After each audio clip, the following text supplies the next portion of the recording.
दर्शकों नमस्कार। कृषि दर्शन कार्यक्रम में आप सभी का बहुत बहुत स्वागत है। किसान भाइयों, एक वो समय था जब कृषि यंत्रों का उपयोग नहीं होता था, हल बैलों से खेती की जा सकती थी। लेकिन आज समय बदल गया है। आज का हमारा किसान नए नए आधुनिक कृषि यंत्रों का उपयोग कर रहा है। निसंदेह ही इन कृषि यंत्रों ने हमारे किसान भाइयों के जीवन में एक बड़ा परिवर्तन लाया है। किसान समृद्ध बना है और साथ ही साथ लागत में भी कमी आई है। दोस्तों, आज का ये जो हमारा कार्यक्रम है यह रहेगा कृषि यंत्रों की उपयोगिता को लेकर। विषय भी कार्यक्रम का यही है, कृषि यंत्रों की उपयोगिता। इस विषय पर चर्चा करने के लिए आज हमारे स्टूडियो में मौजूद हैं डॉक्टर एस धाकड़ जी। धाकड़ साहब कृषि वैज्ञानिक हैं, कृषि विज्ञान केंद्र शाजापुर से। डॉक्टर साहब, आपका बहुत बहुत स्वागत करते हैं प्रोग्राम में। किसान भाइयों, हमारे बीच में सफल किसान तूफान सिंह जी भी मौजूद हैं। आप ग्राम धमोटी, जिला सीहोर से आए हैं। तूफान सिंह जी, आपका भी हम कार्यक्रम में बहुत बहुत स्वागत करते हैं। तो आइए किसान भाइयों, आज के इस कार्यक्रम की शुरुआत करते हैं। धाकड़ जी, कार्यक्रम की शुरुआत करते हैं तो जैसा कि रबी फसलों का जो समय है उसकी हम बात करेंगे। तो रबी फसलों की बुआई के लिए अगर हम उन्नत कृषि यंत्रों की बात करें तो वे कौन से यंत्र हैं जिन्हें आप हमें बताना चाहेंगे? किसान भाई नमस्कार। किसान भाई, हमारा रबी का भी सीज़न चल रहा है जी। और पूरे मध्य प्रदेश में हम लोग बात करें तो मालवा में हमारी सोयाबीन के बाद में ज़्यादातर लोग क्या है चना, गेहूं, आलू, प्याज, लहसुन की बुआई करते हैं। तो यहाँ पर अभी चने की बुआई चल रही है और गेहूं की बुआई कई किसान स्टार्ट अभी करने वाले हैं। इसके लिए बहुत सारे कृषि यंत्र हैं। और हमारे इधर की बात करें, भोपाल से आगे हम जबलपुर साइड की बात करें, धान का एरिया है, दिसंबर में बुआई करते हैं। तो बुआई के बहुत सारे कृषि यंत्र हैं। इसकी हम लोग बात करें, सबसे पहले हम लोग बात करें जैसे चने की बुआई अभी चल रही है। जी। तो किसान भाई डबल पेटी के सीड ड्रिल का प्रयोग करें। और डबल पेटी में यदि उनको मिल जाता है रेज बेड प्लांटर, जिसमें बेड पे बोनी होती है, एक बेड मतलब मेड़ पे 2 लाइन में बोनी होती है, अगल बगल में नालियाँ रहती हैं, जो बरसात के सीजन में हम लोग बोलते हैं जल निकास नाली, और रबी के सीजन के लिए वही हमारी सिंचाई नाली का काम करती है। जैसे पानी अपन सुगमता से दे सकते हैं। हमारी क्या है कि इस पे बुआई आपने कर दी तो मेड़ पे हमारी बुआई होती है, इसलिए फसलों की जितनी भी दलहनी फसलें हैं अपनी, चना हो गया, मसूर हो गया, इनकी जड़ों को हवा मिलती रहती है और इसके कारण मृदा जनित जितने भी रोग हैं, खासकर बिल्ट चने में, वो कंट्रोल रहती है। और सिंचाई की पानी की भी इसमें बचत होती है और जड़ों का विकास अच्छा होता है, इसलिए फसल उत्पादन भी अच्छा मिलता है। डबल पेटी की सीड ड्रिल गेहूं में किसान भाई काफ़ी अब प्रयोग करने लगे हैं। वैसे सिंगल पेटी की सीड ड्रिल में किसान भाई जब प्रयोग करते हैं तो उसमें खाद अलग से फेंकना पड़ता है। खाद ऐसे फेंकेंगे हम लोग तो वो खाद हमारे खरपतवार को ही मिलता है, और फिर इस पर हम खरपतवार कंट्रोल में हमारा खरपतवार नाशक का प्रयोग करते हैं। तो डबल पेटी का सीड ड्रिल ही किसान भाइयों को प्रयोग करना चाहिए। हमेशा ये ध्यान रखें कि जो हमारा बीज है उसके नीचे खाद गिरे, जिससे जड़ों का द्वारा पूरी तरह से उपयोग हो। डबल पेटी का यदि किसान भाई सीड ड्रिल प्रयोग कर रहे हैं तो उसमें लगभग 25 से 30% अपनी खाद की बचत होती है और डायरेक्ट जड़ों को हमारा खाद मिलता है, इसलिए फसल का उत्पादन, पौधा भी अच्छा, विकास भी अच्छा होता है और हमारा फसल उत्पादन भी काफ़ी अच्छा रहता है। काफ़ी अच्छा होता है। हम लोग मालवा रीजन की बात करें खासकर, तो क्या आलू का काफ़ी एरिया है, प्याज का है, लहसुन का है, तो इसकी बुआई भी चल रही है। आलू की बुआई हमारी समाप्ति की ओर है, कई किसान जो रह गए हैं वो कर रहे हैं, लेकिन अभी हमारी लहसुन की बुआई चल रही है। ये भी अब किसान भाई प्लांटर से करने लगे हैं। इसमें क्या है, पहले लेबर से करते थे। लेबर से करने में 1 हेक्टेयर मतलब 5 बीघा में बात करें, 2.5 एकड़ में, तो लगभग 25 से 30 हज़ार रुपये प्रति हेक्टेयर का खर्चा आता था। जहाँ लेबर महंगे हैं वहाँ 40,000 तक जाता था। वही हम लोग प्लांटर से बुआई करें तो उसमें 1 हेक्टेयर में लगभग 500 से 700 रुपये में काम हो जाता है। फर्क उसमें लागत, हाँ, 5 से 7 हज़ार रुपये, तो लगभग ये है कि 20 से 25 हज़ार रुपये की सीधी बचत हो जाती है, बुआई में हो जाती है। समय की बचत होती है, हमारी बुआई की खर्चा कम हो जाता है और समय पे सब काम हो जाते हैं। जी बिल्कुल। तो इसकी बुआई के लिए हमारे खेत की तैयारी होना भी बहुत जरूरी है। खेत की तैयारी, हाँ, ये महत्वपूर्ण प्रश्न है। बिल्कुल सर। जी, खेत की तैयारी की हम लोग बात करें तो खेत की तैयारी के लिए हमारा पास में किसान भाइयों के पास यदि पानी की कमी है और आसपास में यदि लेजर लेबलर उपलब्ध हो, खेत को पूरी तरह से आप लेवल कर लें। लेजर लेबलर है तो एक बार आप खेत को लेवल कर लेंगे तो हमारे सिंचाई की पानी की बचत होती है। और हमारा खेत जब लेवल नहीं रहता है तो जहाँ पर गड्ढा रहता है वहाँ पानी ज़्यादा मिलता है हमारे पौधे को, जो ऊंचा स्थान है उसको पौधे को पानी नहीं मिल पाता है। इसके कारण हमारा फसल उत्पादन भी प्रभावित होता है और पानी भी ज़्यादा लगता है। तो किसान भाई लेजर लेबलर से हमारा खेत लेवलिंग करवाएं, समतल कराएं, इससे 25 से 30% पानी की बचत भी होगी और फसल उत्पादन भी आपका बढ़ेगा। इसके अलावा किसान भाई के पास समय नहीं रहता, हम लोग तुरंत बुआई करना है, इसके लिए किसान भाई रोटावेटर का प्रयोग करें। रोटावेटर में क्या हमारे जितने खरपतवार हैं वो हमारी ज़मीन के अंदर मिल जाते हैं, जो बाद में खाद बन जाते हैं, जिससे हमारी ज़मीन में कार्बन की मात्रा बढ़ती है, जो कि बहुत ज़्यादा ज़रूरी है। इसका हम लोग किसान भाइयों को प्रयोग करने चाहिए। इसके अलावा किसान भाई ज़मीन को तैयार करने के लिए जो आपके उपलब्ध हैं, जैसे जिनके पास में लेजर लेबलर हो गया, रोटावेटर हो गया, इसके अलावा किसान भाई जब भी बुआई करें उसके तुरंत नाली भी बना दें, सिंचाई की नाली भी बनाना बहुत जरूरी है साथ साथ में। मालवा किसान बनाते हैं तो वो भी कई आपके सीड ड्रिल में भी अटैचमेंट आ रहा है। यदि सीड ड्रिल में अटैचमेंट नहीं है तो आप जो वो आता है नाली बनाने का यंत्र आता है डिचर, उससे बुआई के तुरंत बाद आप नाली बना देंगे, जिससे क्योंकि इसमें आपको सिंचाई तो करनी है, जिससे पानी की बचत होगी, उन नालियों के माध्यम से आप पानी आसानी से दे सकते हैं। जी बिल्कुल। तो देखा किसान भाइयों कितना कृषि यंत्रों की जो उपयोगिता है, लेवलिंग से लेकर सिंचाई से लेकर हर चीज़ में ये कृषि यंत्र हमारे किसान भाइयों के लिए कितने मददगार साबित हो रहे हैं। दोस्तों कार्यक्रम जारी रहेगा, मिलते हैं एक ब्रेक के बाद। अरे सुन तो। मुझे क्या सुनाना चाहते हो? जो सुनाओ मेरी सौतन को। किसको? अरे वही तुम्हारा मोबाइल फोन जिससे सुबह शाम दिन रात चिपके रहते थे और कहते थे किसान कॉल सेंटर से बातें हो रही हैं। अच्छा ये बात है। हाँ क्यों, क्या हुआ? अब बात नहीं होती क्या? अब तो झट से बात हो जाती है। संबंधी समस्याओं का अपनी भाषा में तुरंत हल पाने के लिए पूरे भारत में किसी भी फोन से हेल्पलाइन नंबर पर संपर्क करें। किसानों का दोस्त किसान कॉल सेंटर। ब्रेक के बाद कृषि दर्शन कार्यक्रम में आप सभी का बहुत बहुत स्वागत है। और आज हमारा जो विषय है वो है कृषि यंत्रों की उपयोगिता, जिसके बारे में कि हम चर्चा कर रहे हैं। और चर्चा करने के लिए हमारे स्टूडियो में मौजूद हैं डॉक्टर एस धाकड़ जी, जो कि कृषि वैज्ञानिक हैं, कृषि विज्ञान केंद्र शाजापुर से। डॉक्टर साहब पुनः स्वागत करते हैं। और साथ ही साथ हमारे बीच में सफल किसान तूफान सिंह जी भी सीहोर से मौजूद हैं। तूफान सिंह जी आपका भी बहुत बहुत स्वागत है। आइए किसान भाइयों, हम मिलते हैं तूफान सिंह जी से। तो तूफान सिंह जी आपका पुनः स्वागत। और हमारे कृषक भाइयों को जो हमें देख रहे हैं इस समय, उन्हें आप अपना परिचय दीजिए। आप कहाँ से आए हैं, क्या करते हैं, हमें बताइए। मैं तूफान सिंह वर्मा, ग्राम ढावोटी जो सीहोर के पास ही पड़ती है, वहाँ का किसान हूँ। किसान के साथ और भी दूसरे कार्य भी करते हैं।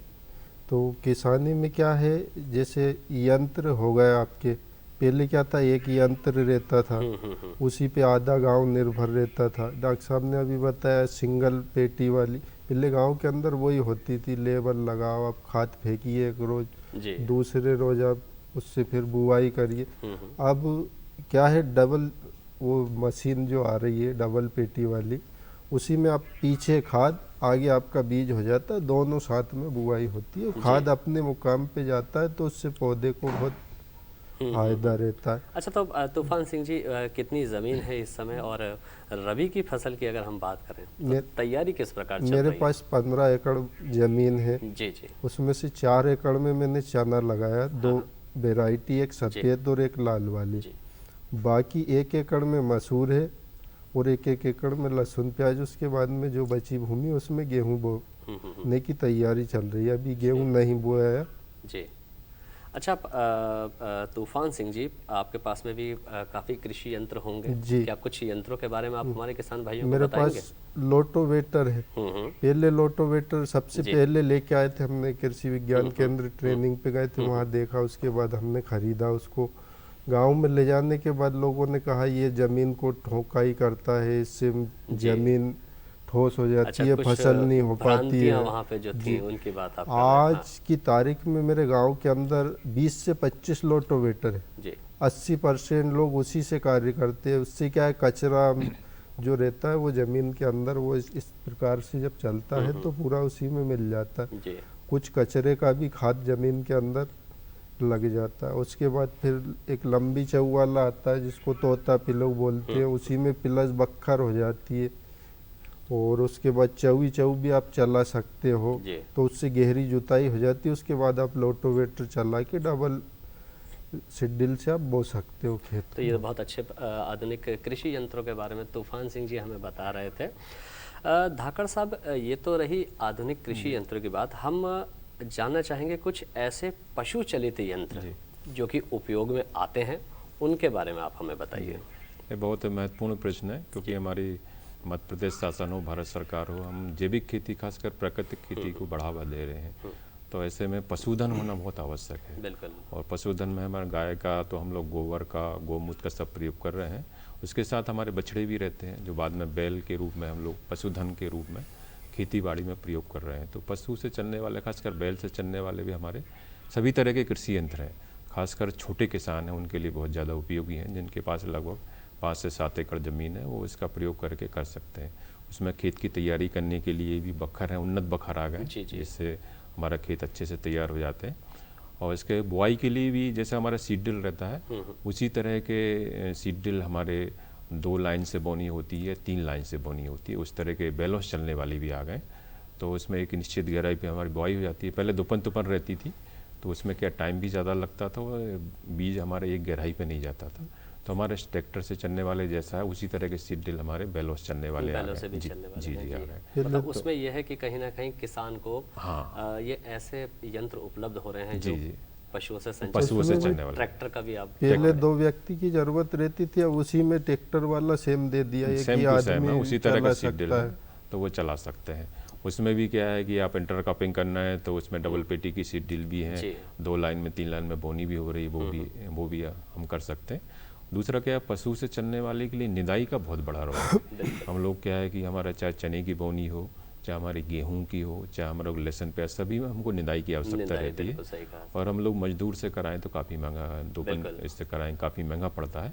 तो बैलों से चलने वाले जो हमारे डोरा हो गए वो काफ़ी उपयोगी हैं, और वो किराए से भी चलते हैं। हम लोग हमारे कृषि विज्ञान केंद्र क्षेत्र में ज़रूरत पड़ने पे किराए से भी चलवाते हैं, और किसान भाई जिनके पास में उपलब्ध है उनके पास भी काफ़ी डिमांड रहती है।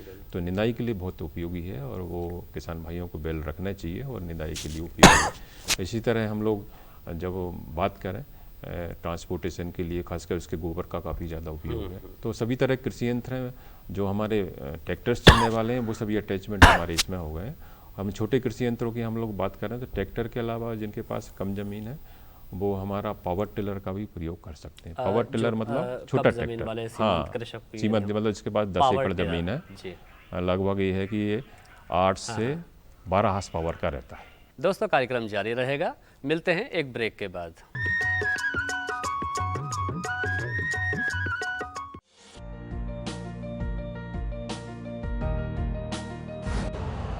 यूरिया का स्वदेशी उत्पादन 70 लाख टन बढ़ाने के लिए 6 उर्वरक संयंत्रों का उद्धार किया जा रहा है। FCIL के गोरखपुर, सिंदरी, तलचर और रामागुंडम संयंत्र, HFCL की बरौनी इकाई और BVFCL की नामरू फोर्थ। सोने पर सुहागा ये है कि देश में अब बनेगा सिर्फ नीम लेपित यूरिया, क्योंकि इससे होगा किसानों का फायदा ही फायदा। अनाज का उत्पादन 10% तक बढ़ेगा, बढ़ेगी 10 से 15% नाइट्रोजन क्षमता।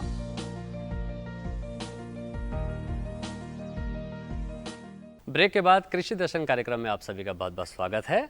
और आज हमारा जो विषय है वो है कृषि यंत्रों की उपयोगिता, जिसके बारे में कि हम चर्चा कर रहे हैं। और चर्चा करने के लिए हमारे स्टूडियो में मौजूद हैं डॉक्टर एस धाकड़ जी, जो कि कृषि वैज्ञानिक हैं, कृषि विज्ञान केंद्र शाजापुर से। डॉक्टर साहब पुनः स्वागत करते हैं। और साथ ही साथ हमारे बीच में सफल किसान तूफान सिंह जी भी सीहोर से मौजूद हैं। तूफान सिंह जी, आपका भी बहुत बहुत स्वागत है। डॉक्टर साहब, आगे अगर हम बात करें पौध संरक्षण को लेकर जी, जी। ये एक बड़ा महत्वपूर्ण बहुत विषय रहता है। महत्वपूर्ण, जी। बुआई हो गई, हाँ, पौधा लग गए, तो जी। संरक्षण की अगर हम बात करें जी जी उनके बारे में बताइए, हाँ, और जैसे- ऐसे यंत्रों के बारे में बताइए जो पौध संरक्षण के लिए बहुत उपयोगी हैं। जी जी पौध संरक्षण एक बहुत महत्वपूर्ण पहलू है। तो इसके लिए हमारा ज़रूरी हो जाता है कि पौध संरक्षण के लिए, जैसे हमारे सितंबर के महीने में हमारी सरसों की बोनी हो गई है, जी। खरीफ के सीजन की हमारी अभी तुअर लगी हुई खेत में जो दिसंबर या जनवरी में कटेगी, तो इसमें दवाई का जब हम लोगों को चाहे कीटनाशक का स्प्रे करना हो, चाहे हमारा आजकल घुलनशील खाद आ गए हैं तो उनका भी स्प्रे हम लोग पौध संरक्षण यंत्र के माध्यम से हम लोग करते हैं। तो इसमें नेक्सेप स्प्रे आता है, एक 15 लीटर का रहता है, वो काफ़ी उपयोगी है, छोटे किसानों के लिए बहुत ही उपयोगी है, वो उपयोग कर रहे हैं। आजकल ये पावर चलित भी आ गए हैं, अच्छा। तो पावर चलित में क्या कम समय लगता है, कम समय में ज़्यादा से ज़्यादा काम हो जाते हैं, ये आ रहे हैं। और ट्रैक्टर से चलने वाले तो इसमें बहुत तरह का अटैचमेंट आ रहा है, तो ट्रैक्टर से चलने वाले में किसान भाई प्रयोग कर भी रहे हैं और पौध संरक्षण के लिए। और खासकर मालवा में जैसे शाजापुर में हम लोग बात करें, संतरे का काफ़ी ज़्यादा एरिया है जी। और वहाँ हम लोगों को कीटनाशक दवाई को डालना है, हम लोगों को घुलनशील खाद डालना है। तो ऐसी परिस्थितियों में ट्रैक्टर से चलने वाले एडजस्टेबल आ गए, जिनकी हाइट को आप एडजस्ट करके एडजस्ट कर सकते हैं, बड़ा घटा बूम सकते स्प्रेयर हैं। टाइप के हो अच्छा, गए, जी, उनसे आप लोग स्प्रे कर सकते हैं। जी। पौध संरक्षण के लिए आजकल ड्रोन का प्रयोग भी हम लोग प्रशिक्षण दे रहे हैं, किसान भाई कुछ इसमें डेमोन्स्ट्रेशन के माध्यम बहुत से कर भी रहे हैं। अच्छी बात बताई धाकर साहब ने। ड्रोन का भी काफ़ी जी। उपयोग हो गया है। जी। ड्रोन के बारे में भी हम आपसे जानना चाहेंगे कि इसका उपयोग किस प्रकार से है, और हमारे सभी कृषक भाई तो ड्रोन चलाना जानते भी नहीं हैं। क्या कहेंगे डॉक्टर साहब इसके बारे में? ड्रोन का हम लोग अभी लगातार कृषि विज्ञान केंद्र के माध्यम से प्रशिक्षण दे रहे हैं, तो हमारे यहाँ पर प्रशिक्षण हो रहा है। अवेयरनेस प्रोग्राम खासकर हम लोग हमारे प्रक्षेत्र है हमारे यहाँ पर, उस पर चला के दिखा रहे हैं और किसानों के खेतों पे भी हम लोग चला के बता रहे हैं। इसके लिए क्या है कि जो किसान भाई यदि ड्रोन में इंटरेस्टेड है तो उसकी ट्रेनिंग होती है 5 से 7 दिन की, भोपाल में होती है, अलग अलग सेंटर है, और इसके बाद ड्रोन का लाइसेंस जारी होता है, उसके बाद उसको चला सकते हैं। ड्रोन में सबसे बड़ा फ़ायदा ये रहता है, जितनी हाइट वाली फसल है, खासकर हमारा अभी सरसों का एरिया हमारे ग्वालियर रीजन में काफ़ी ज़्यादा है, मालवा में भी एरिया बढ़ रहा है, तो जितनी भी हाइट वाली फसल है उनमें दवाई का स्प्रे करना हो, कीटनाशक का स्प्रे करना हो, आपका घुलनशील खाद का करना हो, बहुत आसानी से हो जाता है। जो काम घंटों में होता है उसमें लगभग 8 से 10 मिनट में 1 एकड़ की वो हो जाती है, पानी भी कम लगता है, तो काफ़ी ज़्यादा उपयोगी है ड्रोन। और ख़ासकर हमारी बागवानी फसलों के लिए स्प्रे करना है हम लोगों के लिए, तो उसी पौधे के ऊपर जाकर सीधा स्प्रे हो जाएगा, चाहे घुलनशील खाद का प्रयोग करना हो या दवाई का स्प्रे करना। हाँ, और जितनी भी फसल खड़ी हो उसके ऊपर आसानी से ड्रोन का उपयोग काफ़ी गेहूं के लिए उपयोगी, जो आजकल नैनो यूरिया आ रहा है उसका स्प्रे करना है, तो गेहूं में खासकर 40 से 50 दिन जब हाइट हो। क्या लगता है आपको, लागत अगर हम कम करने की बात कहें, किस प्रकार से लागत में कमी आ सकता है, और साथ ही साथ आप हमारे युवाओं को क्या संदेश देना चाहेंगे? देखो, युवाओं के लिए संदेश ये है, गांव में रोजगार करे, सीखे, नई तकनीक से करें उसको, अन्य जगह पे ट्रेनिंग ले। बहुत सारे रोजगार है कृषि के लिए, कृषि सबसे अच्छा व्यवसाय है जो करना चाहे।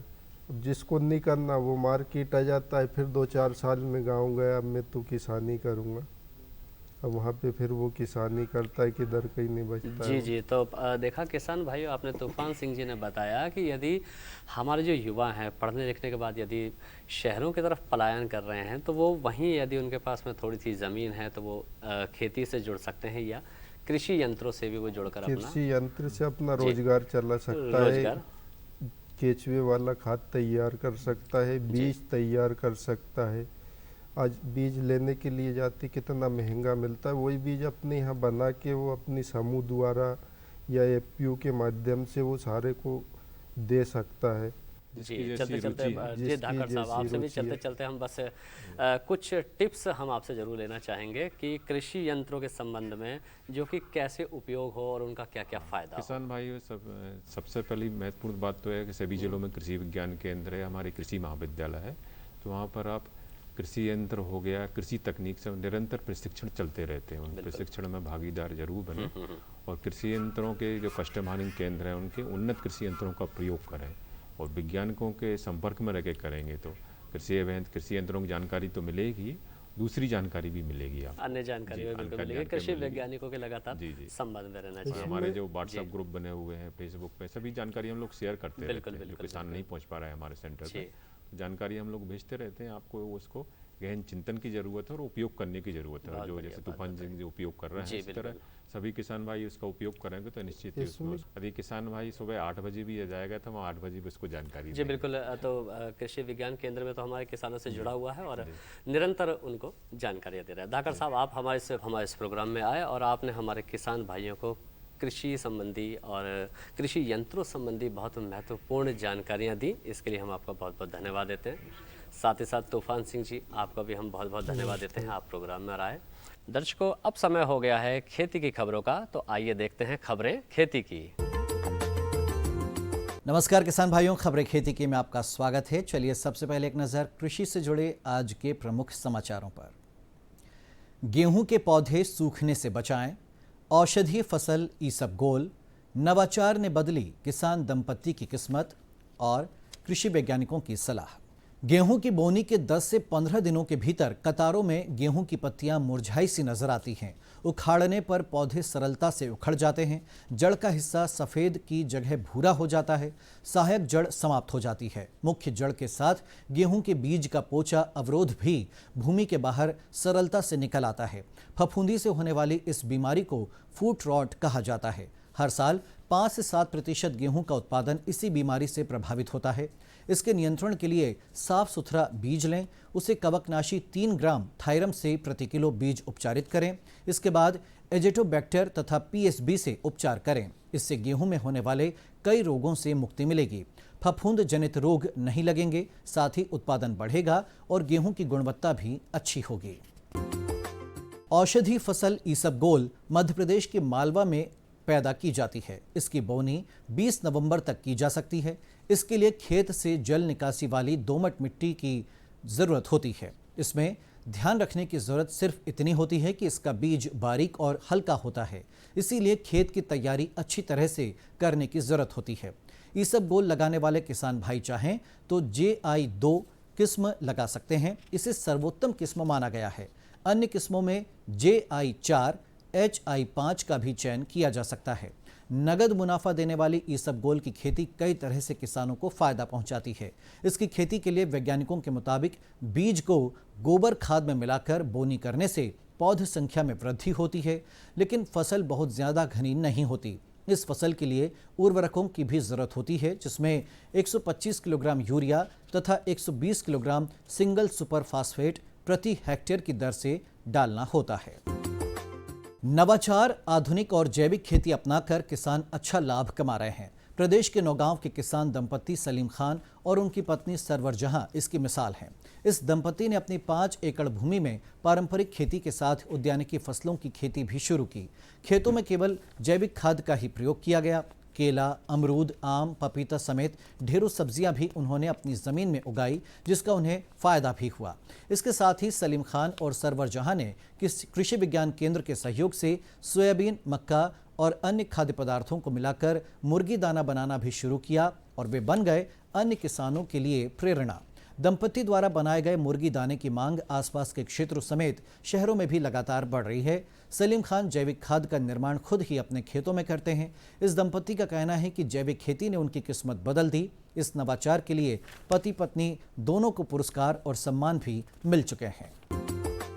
सरकारी योजनाओं से मिलने वाले प्रोत्साहन और उचित मार्गदर्शन के चलते अब किसान परंपरागत खेती के साथ साथ आय बढ़ाने के अन्य साधन भी अपना रहे हैं। पिछले कुछ समय से मशरूम उगाने का चलन भी किसानों के बीच तेजी से बढ़ रहा है। प्रदेश के विभिन्न कृषि विज्ञान केंद्रों में समय समय पर इससे संबंधित प्रशिक्षण भी दिया जाता है। अलीराजपुर कृषि विज्ञान केंद्र में मशरूम उत्पादन और प्रसंस्करण विषय पर 5 दिवसीय प्रशिक्षण कार्यक्रम आयोजित किया गया। कार्यक्रम का आयोजन भारत सरकार के विकसित भारत 100 दिवस की कार्य योजना के अंतर्गत हुआ। इस दौरान मशरूम की विभिन्न किस्मों जैसे ऑयस्टर मशरूम, बटन मशरूम आदि के उत्पादन की वैज्ञानिक विधि बताई और सिखाई गई। मशरूम उत्पादन के लिए बीज तैयार करना, कंपोस्ट तैयार करना और उत्पादन के समय रखी जाने वाली सावधानियों के बारे में भी विशेषज्ञों ने विस्तार से बताया। और चलिए किसान भाइयों, अब आपके लिए कृषि वैज्ञानिकों की सलाह। रबी के लिए पर्याप्त आदान की व्यवस्था करें। खरीफ फसलों की कटाई के बाद उचित भंडारण की व्यवस्था करें। पशुओं को समय पर टीकाकरण कराएं। वैज्ञानिकों की सलाह अनुसार बीज किस्मों का चयन करें। गन्ना फसल में निंदाई गुड़ाई करें। और सरसों की बोनी के लिए प्रमाणित बीजों का बीजोपचार कर प्रयोग करें। तो किसान भाइयों, खबरें खेती के में इतना ही। मुझे दीजिए अनुमति। नमस्कार। तो दर्शकों, कृषि दर्शन का यह कार्यक्रम यहीं तक था। हम फिर मिलेंगे कृषि संबंधी नई जानकारियों के साथ। तब तक के लिए हमें आज्ञा दीजिए। नमस्कार।